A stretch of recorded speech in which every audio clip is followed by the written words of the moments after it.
السلام علیکم سامعین، 15 شعبان المعظم ہیں، 19 مارچ ہے۔ سوشل انڈیا نیوز میں آپ کا خیر مقدم ہے۔ خبر کا عنوان ہے بچوں کو نمازی بنانے کے لیے ترغیبی عمل اور دوسرے بہت سارے انعامات۔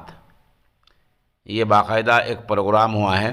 جو ویڈیو آپ نے دیکھی ہے یہ مغربی یو پی کے ضلع مظفر نگر کے گاؤں چھتیلا کے دینی ادارہ دارالعلوم اشرفیہ کی ہے، جہاں 44 ایسے طلباء کو سائیکل کے انعام سے نوازا گیا ہے جنہوں نے ماشاءاللہ پورے سال نماز باجماعت ادا کی ہے۔